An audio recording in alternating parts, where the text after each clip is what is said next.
side, working with S&C coach. This is Ben Rosenblatt, who's still at the FA. And this is just a little example to show you kind of how the pre-training work would link with the main part of the session. I'm sure it's something most of you do or you do. So be specific with what you're preparing the players for. So rather than just a generic warm-up, we're really thinking about what is it we're preparing for. So this example here is from crossing and diving session. So coming to crosses, crossing and diving prep, I think, Steely.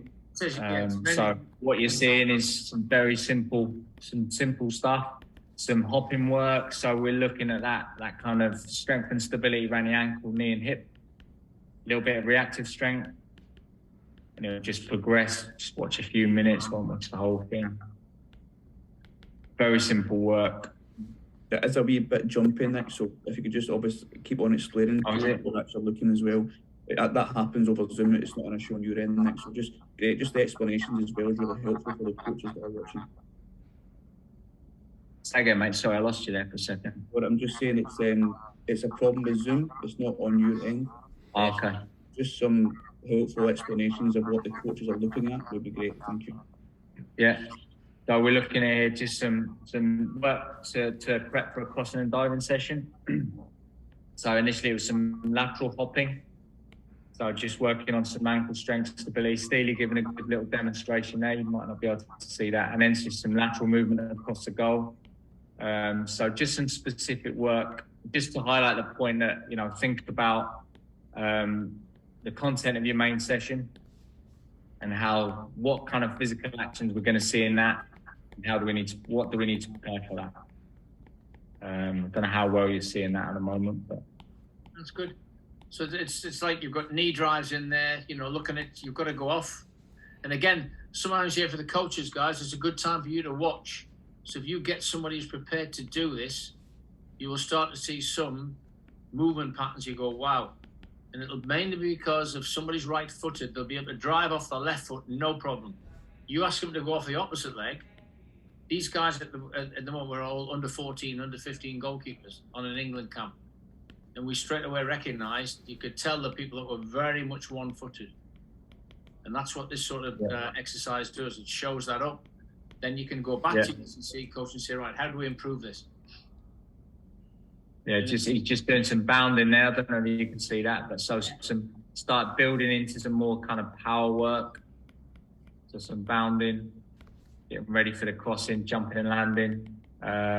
Steely makes a great point there. Every warm-up can be a movement screen in a way. You're kind of always looking for those little clues as to little weaknesses and strengths you can work on in your goalkeepers. Again, it's a time maybe you can step back, the fitness coach might deliver this and you can kind of observe a little bit more. But it's important you're always around the session, really engaging with that type of work for me. Some lateral bounding there. So I'll move on to the next one. That gives you the idea, hopefully. Not too jerky. This is one, this is working on, I think this is for a session going into blocking. Yeah, blocking. So we're looking at kind of what you'll see is like big ranges of movement. So mobility challenges, shoulder trunk stability, hip mobility, all these sorts of things. And he's just starting here with a little bit of a game to get them psychologically engaged, which is obviously important. So it's not just standing there and stretching and doing mobilization. It's kind of little fun games. You're getting a little bit of reactive here, like footwork, kind of stuff. Just engaging really any player, even senior players, but especially the younger ones, keeping it really fun. And then I think it goes on quite quickly into some like sort of big kind of hip movements and things. So it's just thinking about what are the physical requirements of the session that's coming up. How can we best prepare for that? Just in looking at that, it's just reminding me, the guy now nearest bottom right with the yellow orangey boots on, He's now in the first team at Sunderland, Anthony Patterson. And this was the first time I saw him on a camp. And I looked and went, boy, he might be raw. But you have a look at it, he's going up against another guy there who's 14 years of age. You can have a look, coordination-wise, he's struggling because he's had a massive growth spurt. And again, when we send these videos back to the clubs, they go, wow, Steely, we didn't realise. That again is what we used to do to link in. And it showed, and there he is in the orange boots. He's now in the first team for Sunderland, playing in the Championship. He's 21, 22 now. The other guys at Newcastle. And yeah, he was the most uncoordinated. If we got the actual video showing it. But in the end, here we are now, certain stretches going on. Have a look at some of the mobility or the lack of it. So we would feed these back. So if I'd worked with Nick on this, we'd help. When we were working with Ramsdale or Nathan Trott, we'd send the videos back to the parent clubs to help them. And it just maintained a good link with the clubs. You can see here with sort of, movement, just not normal stretches, really trying to challenge him a little bit. So from a coordination perspective as well, try and roll it on a little bit.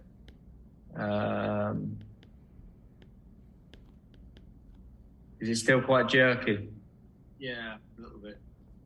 It's good though. You're still getting it because you can see Good. those that are totally uncoordinated. Yeah. Bit of wage voice. But simple stuff again. But making it really dynamic, challenging coordination wise. It goes into, I think, some handstand type stuff. So looking at shoulder stability and mobility, trunk stability. Forward on a bit. Yeah, working some hands. Little things like the young goalkeepers for me. Gymnastic type movements, really effective. We're talking about, again, preparing for landing, for blocking shots. Different ranges, cartwheels, stuff like that, really engage a young guy. Just get within the body to be important.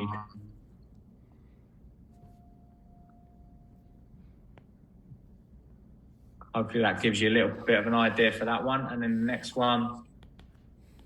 This is a distribution session, Steely.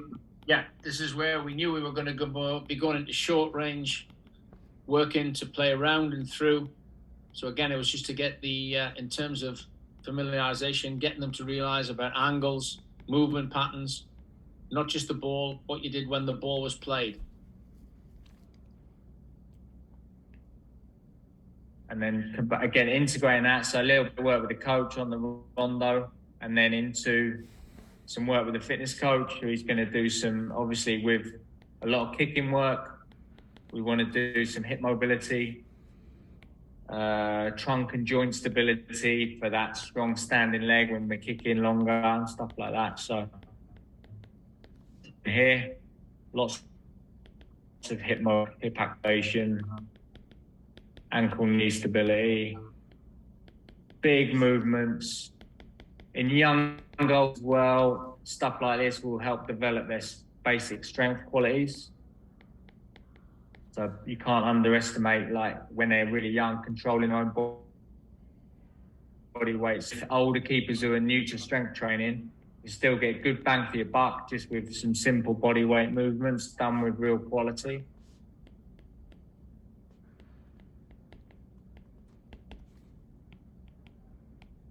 Oh. Good. Just wanted to try and find an example. There we go. Nick, will our coaches Watch watch these videos after the call later on, just because we're a wee bit jumpy? Would that be okay? Yeah, of course, mate. Yeah, I'm trying to just find. There we go. I think there's an example here. Some crawling work. So I think that's quite a valuable one as well for the goalkeepers. And again, there's some really ropey movement going on here. So a lot of them need a bit of work. But if you think about crawling patterns, a lot of them need to get their bums down there and get a nice, there's some good examples as well. But if we're thinking about shoulder stability, trunk stability, hip mobility, through different kind of crawling patterns can be a really effective way of developing that in warm-ups. Just get the players like crawling laterally, you'll see in a minute. Again, for younger players, really invaluable stability, coordination, mobility, all these things. Coach, it's just a quick one for you to answer in the chat box. How many of you now currently ask your goalkeepers to do some of this stuff before their sessions? Is this something that you currently do? Is it something that you don't do? Is it something that you're looking to possibly implement now? Just a quick answer in the chat box, please. Cool. Good stuff. Okay. So that's kind of a little bit of a few examples of how maybe you work with your fitness coach. So you collaborate with your fitness coach pre-training. So discussing what you're trying to get out of the session, what you're going to go into from a technical and tactical perspective, and what are the kind of physical things that we can do to really prime the goalkeeper and to be most effective when they go into that technical and tactical work. Okay, so it's that kind of little bit of thought and a little bit of specificity there.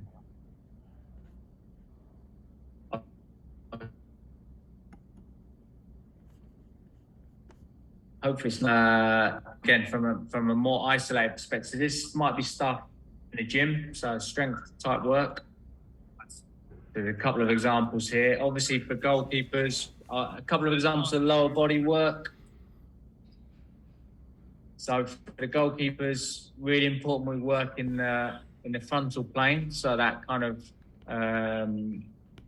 side strength. Let's play that again. So a little bit of partner work. You don't need the extra load here. If the players are new to strength training, it might just be a little lateral lunge. Working on that speed across the goal, that foundation of strength, the speed across the goal. Good, very good. And then a simple counter movement jump. So again, he's got a weighted vest there, but this is something you can easily do body weight. So working on absorbing the force on the way down, returning quickly, producing a real explosive movement on the way up. And again, we can see how that transfers to performance on the pitch easily. So simple exercises, don't need loads of equipment for. Can you see that all right, the videos? Yeah, it's good. No, I can see that, Nick. It's fine. Cool. Okay. Couple of examples of upper body work. So what I like to do with my upper body work, especially with the goalkeeper players, to be fair, is you lie on a bench and do like loads of bench pressing and stuff, or kind of line a prone row and do kind of that kind of more kind of bodybuilding stuff. All our guys, even upper body, we're challenging the whole body as a whole. So you can see here a lot of work going on around the ankle, knee, and hip to stabilize the movement, and a lot of trunk work going on to prevent rotation, that kind of presence in the goal and being able to be strong in contact with strikers, etc. So really engaging exercise, going to work the whole body. So rather than just do those traditional upper body movements, I think it's important we kind of really challenge the boys from a stability perspective, and from a whole body strength perspective, coordination perspective as well. So there's an example of a pull, an example of a push, a landmine press, split position. Again, lots of work going on with the ankle, knee, and hip, and core as well around the trunk. So just some examples of how, upper body work doesn't need to be, bench press or. And Steely will be familiar with some of these kind of exercises. Yeah, many a time. Like I talked about, ankles often get neglected, but really important. So we're seeing there a little bit of work on ankle strength, stability, some isometric work, so holding certain positions.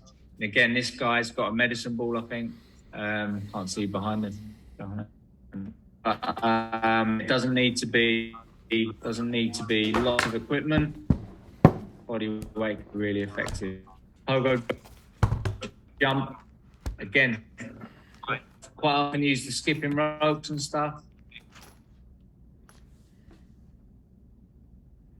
We're getting that little bit more density than we do maybe with a skipping rope. So again, working on that real quality of movement. So ankle strength and stiffness for that reactive speed can help us with our change of direction, speed around the goal. Okay. Very good.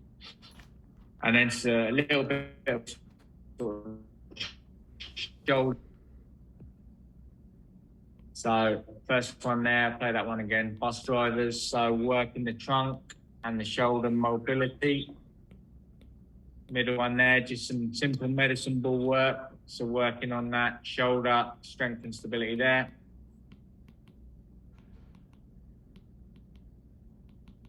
Then we think about that real stiffness in the shoulder joint to make the save. And then the last one, Steely's favourite, the TRX. So just working again on that real trunk stability, shoulder stability, that robustness. We're trying to really develop that durability in the player so they can cope with a lot of training, cope with the technical work they need to do to become the best goalkeeper they can be. And Nick, also, unless I've got it wrong, when these are done right, once they've got their technique right, muscle soreness, this could all be pre-work, couldn't it? Before training. Yeah, absolutely.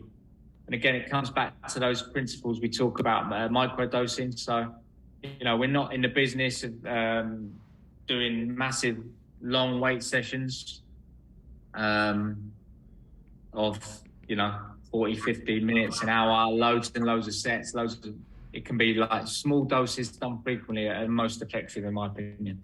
And once you get players, the key point really is once you get players progressing to a certain level, once they get used to this type of work, you can kind of do it.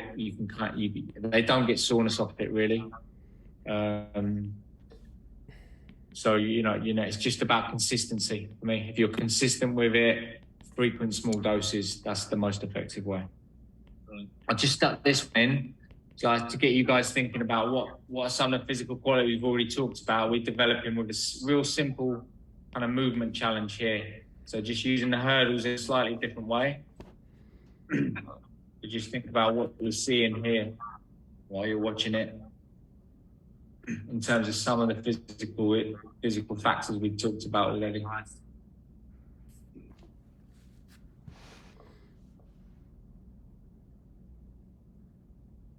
All the way.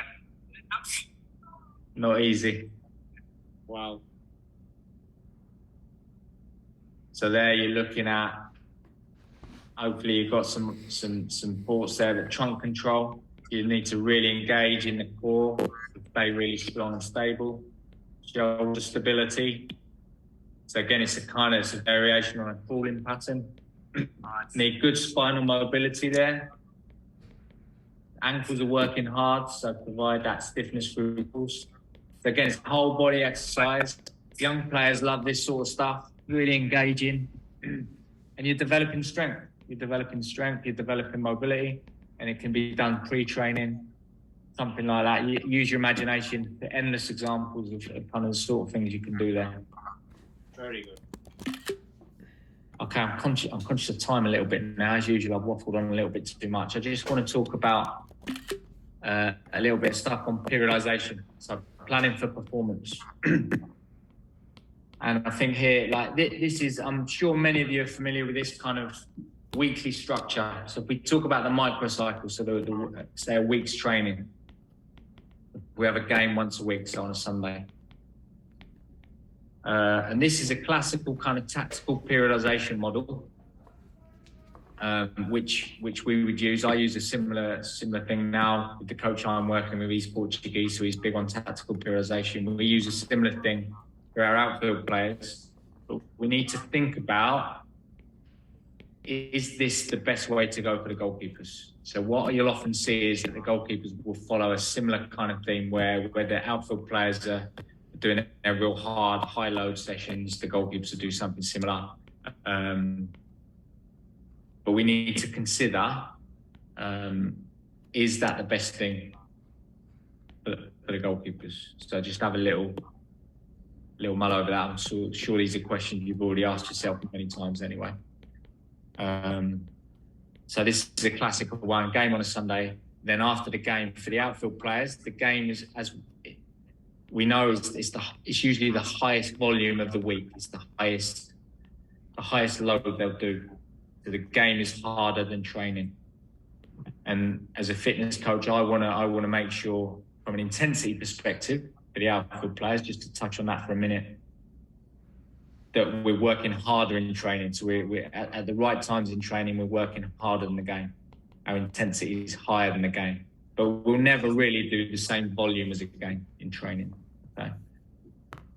So the game is what we're kind of preparing for physically. And then after that highest load of the week, we usually have kind of a 2-day recovery period. So it might be a day off followed by some sort of active recovery or on pitch, kind of lower load, kind of tactical work or whatever. But it'll be a recovery focus for a few days. And then we'll have our acquisition days. So we'll look at developing specific strengths. So we might do a gym session and an on-pitch session of like intensive work, small tight areas. On the match day +3, match day +4 would be our specific endurance, so big areas, 10v10 type work, more tactical focus. That might be where we do our transition 10v10s to really push the fitness. Then the following day, match day -2, more speed focus, so longer recoveries between efforts. Small activation, technical, tactical, a little bit of speed reactives on the day before the game, and then we go into the game load again. So that's kind of a classical periodization for the outfield players. Sorry, Nick, if I asked the actual mentees, if that was you following that week, and you thought about your goalkeeper that played on the Sunday, then you're off, what would you be doing on the Tuesday with your goalkeepers, your number 2, your number 3, number 4? What sort of day would that be? So recovery would be down for the outfield. What would you do with your number 1 that played, and then what would you do with the other goalkeepers on the Tuesday? What would you look upon that Tuesday as a recovery? I don't know if you heard that, Nick. I was just basically saying that when you look at that as a periodization for the outfield, I've just asked them then, the mentees, you as coaches, look at Tuesday. Your number 1's played on a Sunday, you've got 3 other goalkeepers involved. What would that become on a Tuesday for the goalkeeping section? There we go. Yeah. So they'll just come up with a few ideas. Yeah, and that's kind of the question I'm asking really is how appropriate is this? So for me, we look at things we need to ask ourselves. So for the goalkeepers, we know that the game, just purely from a physical perspective, is probably the lowest load of the week. It's probably less actual physical load in the game. Now, I know there's examples where there might be a game where there's a lot of kicking involved, or, there's a lot of kind of worst case scenarios, quite a bit of sprinting. But generally speaking, the game is the lowest load of the week in terms of pure physical actions. Now, I know there's obviously a big psychological factor here. So we come back to that, like looking at the whole picture, physical, psychological, technical, tactical. So obviously concentration levels, etc., is still a big psychological load for the goalkeeper, so we need to factor that in. But from a purely physical perspective, can we think about maybe the goalkeeper, he doesn't do the recovery session with the outfield players, maybe he does some isolated strength work. So work that's physically quite demanding, but psychologically not too demanding. Okay, so he doesn't have to make decisions or anything, he's just kind of getting his strength work done. So there's these sorts of things. We can think about things a little bit differently from the goalkeeper's perspective. Now, I know there are times when me and Eric are together, I might suggest that the goalkeeper can do some work, and he says, you know what, Arvo, I think from the psychological perspective, he needs to be with the players that are recovering. And I totally get that as a bigger picture, but I think we need to think outside the box a little bit and not just kind of go along with, okay, it's a recovery day for the outfield players. It's the same for the goalkeeper. I think we need to maybe look at look at that in a bit more of an imaginative way, if that makes sense. Yeah.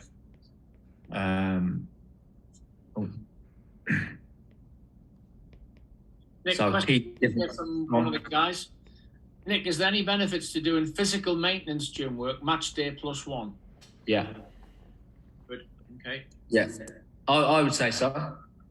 I would say so. Again, it depends on the individual. But if we can get the young goalkeepers, especially, into the habit of, they should be fairly fresh physically the day after the game. But again, it's that psychological factor we need to consider.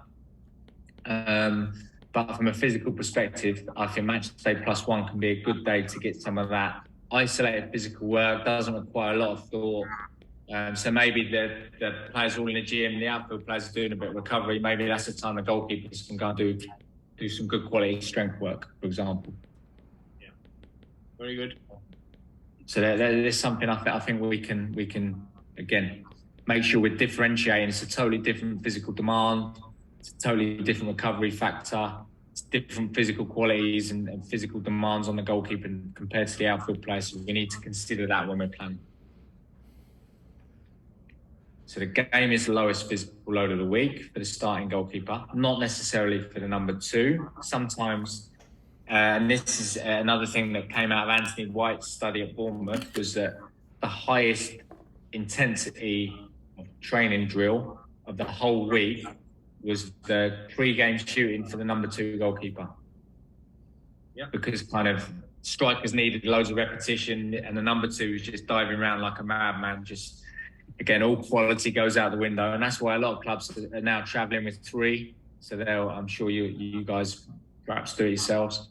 So they get a little bit more rotation in those sessions. Yeah. But I think that's something we need to consider as goalkeeping coaches. Days after the game, do we need to recover, or can we work? Can we work? Can that be one of our acquisition days? I think that's a question we can ask. I think you just mentioned the word, Nick. Question, something I keep saying to all the mentees. If you've got a problem, ask the goalkeeper, how do you feel? Yeah. Ring them the night before and say, how are you feeling? You know, Yeah. I've got something planned, and that's the way you have to do it. You have to communicate. Yeah, absolutely. And then prioritising the technical and the tactical leading into the game, making sure they're as fresh as possible. So leading into the game, but really making sure they're mentally really attuned to what they need to do technically and tactically. And obviously they might do a little bit more work with the team. And these days, I think for me, you know, it's becoming, I think the keepers are probably doing more with the team compared to maybe even 5-10 years ago. So more in terms of just that unit work, and even in possession drills now, I'm sure you guys do the same. We get goalkeepers in just to get them really comfortable with the ball at their feet and playing with the centre backs, etc. Or if you work with Nick, he loves 2-touch, 3-touch with anybody, goalkeepers, coaches, anybody walking by on the field. Nick always fancies himself 2-touch, 3-touch. So get ready. Yeah, any head tennis kind of there. There you go, head tennis. They love to show they can play. S&C coaches, and that was Nick. He could. I can play head tennis. Yeah, put me in 11v11. I'm struggling, mate. Okay, so yeah, and just again, that key principle is respecting recovery. So when we're doing our planning, always think about when you're doing that more high volume session. Even within those harder sessions, we still respect the fact that between efforts, we respect recovery. We make sure we're seeing quality of action. We use our coach's eye. Are we giving them enough recovery to get what we want out of the action? If we're not, can we find ways to improve that quality and maybe change the work-rest ratio a little bit? Good focus, mentees. One last question, Nick, before you tie it all up. Here we go. Adam Wayne's asking, when doing physical work with the GKs, do you have to take into consideration what muscle types they are? Fast twitch, slow twitch, muscle fibers, etc., to prevent injuries? Yeah, absolutely. With all players, yeah, 100%. And this is where, testing can be really valuable. So we'll do the main profiling we'll do on our goalkeepers here, and something I've done most places I've worked at. We'll do a different types of jump testing. So we'll do a counter movement jump. So we'll look at their explosive qualities. We'll also look at how they absorb force within the counter movement jump. So we'll look at something like kind of a braking strength. So we look at their strength and power qualities. We might do an isometric pull, so we can see their general kind of strength levels. We might look at their reactive strength, so how effective they are at using that elastic energy. So like a repeated jump test. We use something called the 10-5, so it's 10 repeated jumps as high and as fast as possible. You take and you look at the ground contact time and jump height. So all these different things that you can do to see kind of where your keeper lies in terms of strength qualities, power qualities, and often you'll see that the real fast twitch lads, so the really explosive lads, sometimes need a little bit longer to recover. And most goalkeepers, in my experience, are more towards the kind of the explosive end. Not always so. You can get some goalkeepers who are strong, but they're not particularly fast twitch, but they're very good technically. They read the game really well, etc. So there's examples of both. But generally speaking, the one we work with, Steely, is and when Trotty did Nathan Trott did the jump test. Yeah. And he it was like that. He just went up and up and up and up. Incredibly explosive guy. Could be a high jump, could be a decathlete. Just really, really explosive. And often those players, we might have to give them a little bit more recovery. And you'll notice that they need that little bit more recovery to keep producing that quality of action. So yeah, that's about knowing your players, about managing, not just managing their load, but how they're responding to load. So maybe that's a simple wellness questionnaire, or maybe it's with the goalkeepers, because you're usually working with a smaller group. It's just really having those good conversations every day. How you're feeling. We did that strength and power work yesterday. How are your legs feeling today? And then being prepared to. It comes back to planning. For me, you plan in detail, but you write in pencil. So you're always flexible enough to see how your athletes or your goalkeepers are responding, and do I need to manipulate my plan a little bit? So it's a good question, and yes is the answer. Good. Hold on, mate. Okay. So yeah, I'll wrap it up because I'm a bit conscious of time now. I'm conscious of you. You haven't fallen asleep. It's 20 to 12 where yeah. you are. I'm fine, mate. I'm fine. Had a coffee earlier, so all good. Good lad. So key messages. Yeah, it's the anaerobic nature of the position. We really need to respect that. Training must reflect quality of movement, not quantity. The goalkeepers, they're not the outfield players. They're explosive. They need to be explosive. They need to be show that quality of movement. So we need to really respect that work-rest ratio within our training design, our session design, our drill design.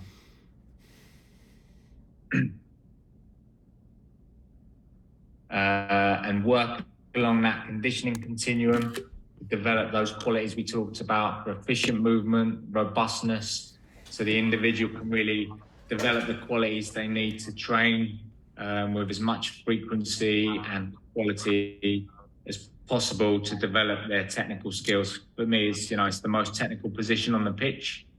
So we need to make sure, you guys get the time to work with these goalkeepers to make them as best they can be. We integrate as much as we can to get our realism and decision making, which is so important. So we're always looking to develop the physical action in the context of the right stimulus to make save. And at the right times also do those isolated sessions off the field, but always talk to the goalkeeper about how that off-field training is going to support their on-field performance. So always give the link from the gym or the isolated work you're doing to the pitch. And I think there's, especially those working with younger keepers or those new to strength training, there's really simple things we can do to get them really robust, durable, and basic and strong, so they can build those kind of explosive qualities on that strength foundation. Okay, that's the presentation done. So Well done, Nick Harvey. Guys, if anybody wants any other questions, just while I recommend one or two things that we can wrap up with. First and foremost, we thank Nick, because obviously now it's 20 to 12 in Hanoi, where this man is based. So he's hanging on. Really good questions have come in again today. What I would recommend, and if Nick can't do this, he'll tell me very quickly now, so you're online, is I recommend that you watch the recording. There's a lot of information there today. Really, really good information. Some of the videos, see how they work when you get your recording. But if you've got any queries, Nick does offer the facility that if you've got a problem, you can email. David's got his email. All you got to do is come on to David. He'll let you have the email. You got any queries, trust me, this guy might take him 2 days, 3 days with time difference and workload. But a lot of information, a lot of really good information there today. And you've really come back with good questions. Is there anything really major take-home message, Nick, that you'd want to give the mentees before they leave us? No, like I just said, Steve, for me, it's the biggest thing is always is what does the game look like? It's the same with any kind of with the outfield boys as well and girls as well. What does the game look like? And we need to train for that. So we need to really, from a goalkeeping perspective, the biggest issues I see when I'm working with over the years when I work with coaches is sometimes they'll go too far towards high volume and they'll compromise intensity. So they'll do lots and lots and lots and lots and lots of repetition with the recovery won't be long enough. And you gradually lose quality in the session, in the movement of the goalkeeper, and you'll eventually train them to become slower. So we need to really respect that. It's a power position, it's strength, power, speed, and those are the things we need to really focus on developing. The biggest backup I can give you to that, guys, and Nick's heard this story. Kasper Schmeichel, who's now playing in France at 35 years of age, is when he hit 31, 32. When they started to show him the data of what the amount of work he was doing on a Thursday compared to what he was doing on a Saturday, that changed his total commitment to the actual work within the gym, work pre, work afterwards. He actually hadn't realised until that data was put in front of him, he was doing 4 times the amount of work on a Thursday morning that he would do on a Saturday. And then he wondered why he had a little bit of fatigue, match day -1. And then he had the great man Peter said to him, "Why are you doing it?" The older I got, the less I did Thursday, Friday before a game on a Saturday. So number one, you try and get the goalkeepers to understand, listen to your body. And the one thing I would do, my closing thing was that if I had any doubts, I'd go and ask Nick. Nick, what do you think? And Nick would go and ask the goalkeeper. I wouldn't. Nick would go and ask the goalkeeper. What do you reckon? Do you reckon you should do another 10, 15 minutes in the gym tomorrow? So again, it's that constant, guys, that you need to ask the questions. Because a lot of the time, players will say, "Oh yeah, I can do that. Yeah, we'll go again. Yeah, well, yeah, I enjoyed the race again." But then when all of a sudden things don't look right on a field, so there's a constant for me, guys, a reassurance that you have to have with your S&C coach, your trainer, and that we keep saying to you the importance of asking good questions. Good questions deserve good answers. Yeah, really, spot on, mate. Challenge them because most S&Cs will just love working with the goalies because they're more engaged often than the outfield players. So it's like challenge them to come and work with you, and I'm sure they'll buzz off it. And just the last point would be don't get too over obsessed with kind of plyometric type work in an isolated way. So I think that's another point that comes to mind there is what the nature of goalkeeping training is you're doing loads and loads of plyometrics anyway. You're jumping, you're landing a lot, you're diving around the goal. So sometimes in terms of your physical work, you get more bang for your buck, getting them that little bit stronger so they can then be more efficient and cope with more of that type of work on the pitch. And especially in younger players, just getting that real robustness is really important. So not just physical capability, but getting really durable to cope with the work as well. Okay, brilliant. Nick, all I can say is you get better every time. Brilliant. I'll still learn. I've learned today. And And if I'm learning, you Isn't guys it? should be learning, because I've worked with this guy. But there's something he comes out. I've just wrote down certain words and phrases that he's changed on his commentary. So this again, guys, on behalf of all the group, Nick, thank you ever so much again for your commitment. There's a lot of really big things coming in the chat box.